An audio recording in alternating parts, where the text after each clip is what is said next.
ഒരു കല്യാണത്തിന് പോകാൻ വേണ്ടിയിട്ടാണ് ഈ ഒരുങ്ങി കെട്ടിയൊക്കെ നിൽക്കുന്നത് കേട്ടോ. നാട്ടിലാണ് കല്യാണം.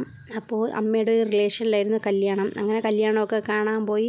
അടിപൊളിയായിട്ടൊക്കെ കല്യാണമൊക്കെ ഉണ്ടായിരുന്നു. ഇപ്പോൾ അടിക്കടി ഞങ്ങൾ നാട്ടിൽ ആരെ കല്യാണമൊക്കെ ഉണ്ടെങ്കിലും സമയവും സന്ദർഭമൊക്കെ കിട്ടുകയാണെങ്കിൽ ഞങ്ങൾ മിസ് ചെയ്യാതെ പോവാറുണ്ട്. അങ്ങനെയാണ് ഈ കല്യാണത്തിനും പോയത്. പിന്നെ ഞങ്ങൾ മെയിൻ സദ്യയാണ് നമ്മുടെ മെയിൻ എൻ്റെ ഒരു മെയിൻ ഇത്. അന്നും ഇന്നും ഒക്കെ എനിക്ക് സദ്യയോട് വലിയ ഇഷ്ടമാണ്, നാടൻ ഫുഡുകളൊക്കെ കഴിക്കാൻ. അതിൻ്റെ ഇടയിൽ ഒരു പ്രത്യേക കറി കണ്ടു. അതെന്താണെന്ന് വെച്ചാൽ ബീഫ് ഫ്രൈ പോലെ ഉണ്ടായിരുന്നു. പക്ഷേ ബീഫ് ഫ്രൈ അല്ല. അവരോട് ചോദിച്ചപ്പോഴാണ് അവർ പറഞ്ഞത് സോയാബീൻ ഫ്രൈ ആണെന്ന്. നല്ല തേങ്ങ കൊത്തൊക്കെ ഇട്ട് നല്ല വരട്ടിയെടുത്തൊരു കറി, സോയാബീനിൻ്റെ കറിയല്ല, ഫ്രൈ. അത്ര നല്ല ടേസ്റ്റായിരുന്നു. പിന്നെ നമ്മുടെ മെയിൻ അവിയൽ, കിച്ചടി എല്ലാം തന്നെ ഉണ്ടായിരുന്നു. എല്ലാം അടുത്ത് ചോറൊക്കെ ഇട്ട് നല്ല പരിപ്പും പപ്പടമൊക്കെ കൂട്ടി നല്ല രീതിക്കൊരു ഫുഡ് കഴിച്ചു. ഒരു സൈഡ് ഡിഷായിട്ട് മുളകും ഉണ്ടായിരുന്നു. പിന്നെ അതൊക്കെ കഴിഞ്ഞ് നെക്സ്റ്റ് നമ്മുടെ അടുത്ത് പരിപ്പ് കഴിഞ്ഞ് അടുത്ത് സാമ്പാറായിരുന്നു.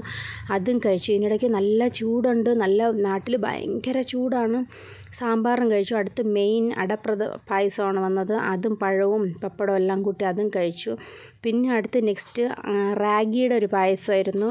അത് നല്ല ആദ്യമായിട്ടാണ് ഞാൻ കഴിക്കുന്നത്. പിന്നെ നമ്മളെ മെയിൻ വില്ലനായ ബോളിയാണ്.